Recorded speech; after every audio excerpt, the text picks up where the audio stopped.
Rasulullah gak begitu. Beliau memang makhluk paling agung. Di dalam Al-Quran perintah mengagungkan Rasulullah. Allah Subhanahu wa ta'ala berfirman, inna arsalnaka syahidan wa mubasysyiran wa nadhira litu'minu billahi wa rasulihi wa tu'azziruhu wa tuwaqqiruhu. Sesungguhnya kami mengutusmu Muhammad syahidan, pertama kamu berfungsi sebagai saksi bahwa nabi-nabi terdahulu telah menyampaikan risalah Allah, wahyu dari Allah kepada umatnya masing-masing. Ini kesaksian besok di akhirat, syahidan. Juga Al-Quran bersaksi, ya, ada hubungannya, bersaksi pada kebenaran kitab-kitab yang dulu. Kemudian juga fungsi Rasulullah berikutnya, wa mubasysyirah. Rasulullah itu pembawa berita gembira. Kabar gembira apa? Bahwa orang Islam, orang yang beriman, yang membaca kalimat syahadat dijanjikan masuk surga. Ini berita gembira dari Rasulullah. Wa nadhiran, dan Rasulullah ini pembawa peringatan. Apa pembawa peringatan? Menakut-nakuti. Apa yang diperingatkan? Bahwa orang kafir, tidak Islam, tidak beriman, gak mau baca syahadat, atau asalnya Islam lalu pindah menjadi kafir, akan masuk neraka. Awas, ini ajaran mendasar dalam agama. Orang Islam dijanjikan masuk surga, orang kafir masuk neraka. Jangan dibalik. Kalau dibalik gak boleh, atau disama-samakan gak boleh juga. Orang Islam dan orang kafir sama-sama masuk surga, gak betul itu. Keluar dari agama, murtad hukumnya kalau begitu. Karena tujuannya seperti itu, Rasulullah diutus. Kemudian apa tujuan Rasulullah diutus? Litu'minu billahi wa rasuli, agar kalian beriman kepada Allah dan Rasulnya. Pertama, beriman kepada Allah. Beriman kepada Allah itu artinya apa? Beriman pada keagungan Allah, bahwa Allah maha sempurna secara mutlak, Allah maha suci dari segala kekurangan, termasuk beriman kepada takdir dan ketentuan Allah. Harus beriman pada takdir Allah. Ini gara-gara musim Covid, banyak pandemi, ya, musim pandemi, terutama 4 bulan kemarin. 4 bulan kemarin itu hampir tiap hari ada orang mati di Jawa, entah di Batam. Saya ini kebetulan ketua DKM masjid. Tiap pagi pengumuman orang meninggal, kadang sampai 4 sehari. 4 bulan yang lalu. Gara-gara banyak orang mati, keimanan pada takdir Allah sebagian orang ini goyah. Mengapa? Ada isu-isu di daerah Jawa Timur, daerah Madura dan daerah Jawa Timur. Katanya orang yang mati malam-malamnya ada orang panggil dia dari depan pintu rumahnya. Kalau menjawab paling enggak besoknya dia sakit dan bisa sampai mati. Karena ada yang panggil-panggil. Akhirnya apa?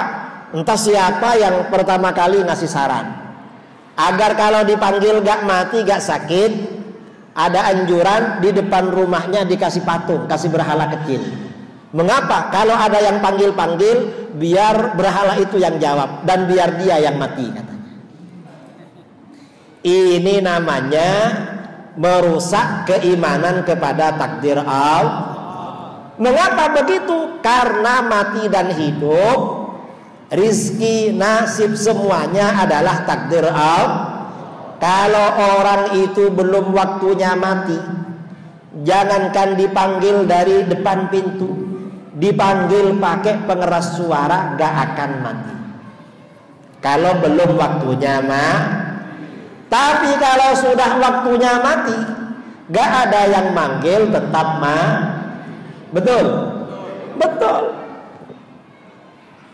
Mati itu gak ada obatnya. Yang ada obatnya sakit. Kalau sudah waktunya mati, obat gak mempan. Ya mungkin sembuh sebentar, setelah itu mati lagi. Ini mati.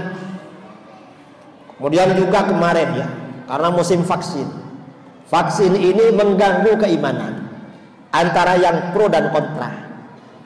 Kata yang pro, vaksin, kalau nggak vaksin kamu kena COVID lalu mati. Kata yang pro. Kata yang kontra, jangan divaksin. Kenapa? Kalau divaksin itu ada racunnya, nanti mati. Mana yang benar ini? Yang benar mati itu karena takdir Allah. Vaksin itu makhluk Allah. Yang namanya makhluk Allah itu bermanfaat atau madarat bahaya itu apabila bersamaan dengan kehendak Allah. Kalau Allah tidak menghendaki, walaupun orang diinfus, diopname, disuntik, minum obat, ya mati. Tapi Allah kalau tidak menghendaki mati, tidak minum obat, tidak akan harus seperti itu. Sayyidina Khalid bin Walid waktu perang ke Persia, pasukannya mengingatkan, Tuan, kalau di Persia ini hati-hati. Kenapa? Karena orang Parsi ini suka ngasih racun. Khawatir Tuan dikasih minuman lalu diminum, diracun. Lalu apa kata beliau? Seperti apa racunnya? Saya ingin tahu. Akhirnya dicarikan, diambilkan racun. Setelah diambilkan, oleh beliau ditengok, dilihat. Anak buahnya khawatir, jangan-jangan nanti diminum ini. Mau direbut sama anak buahnya. Begitu mau direbut, diminum oleh beliau. Lebih cepat beliau. Dan ternyata apa? Beliau gak mati. Padahal minum racun. Termasuk karomahnya Sayyidina Khalid bin Walid. Beliau ini kalau ada racun malah diminum. Kalau kita gak berani minum racun. Mengapa? Ya kita gak punya karomah lah. Keimanan kita tidak sekuat beliau. Mungkin kalau iman kita seperti beliau ya gak apa-apa. Tapi kita kan tahu diri kan masa sekarang. Nah artinya apa?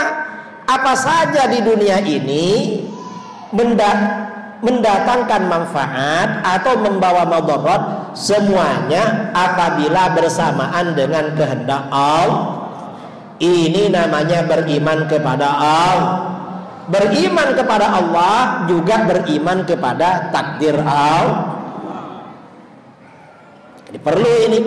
Kemudian wa rasulihi, kita ini wajib beriman kepada Rasul. Rasul yang wajib kita imankan siapa?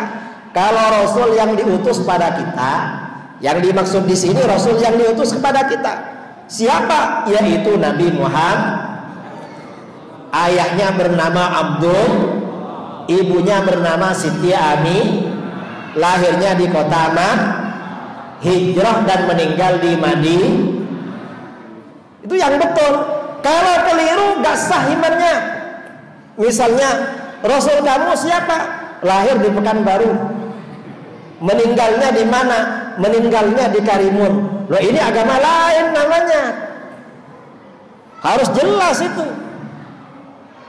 Makanya termasuk keistimewaan Rasulullah. Rasulullah itu biografinya, sejarah perjalanan hidupnya sejak kecil itu ketahuan. Gak ada yang tersembunyi, dimaklumi.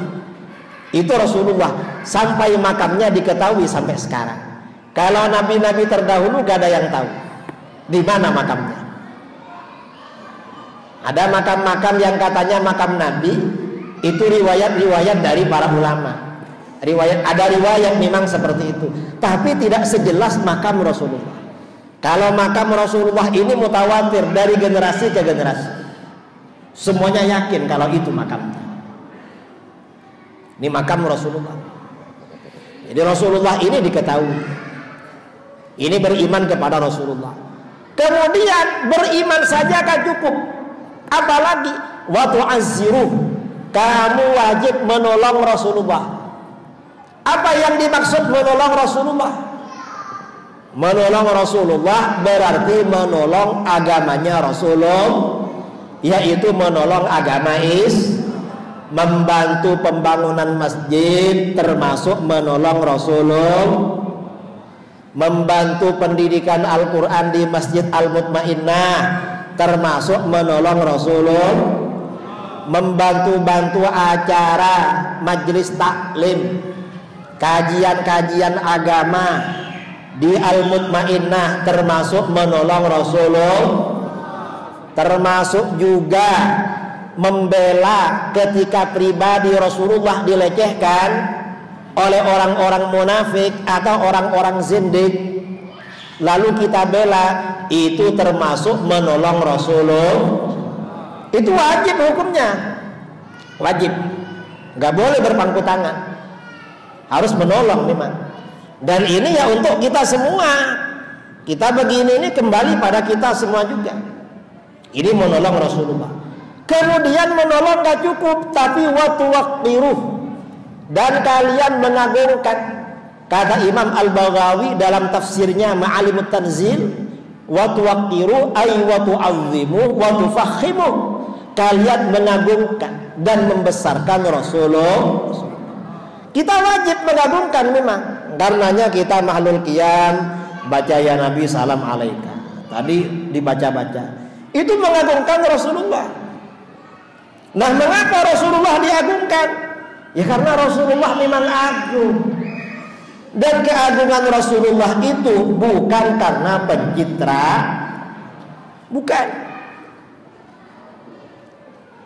Jadi bukan karena pencitraan, tapi karena agung. Karenanya memang ya, karena Rasulullah ini makhluk paling agung, Rasul, Nabi, makhluk paling agung. Maka bagaimana apa saja yang berkaitan dengan Rasulullah selalu oleh Allah diberikan yang paling baik.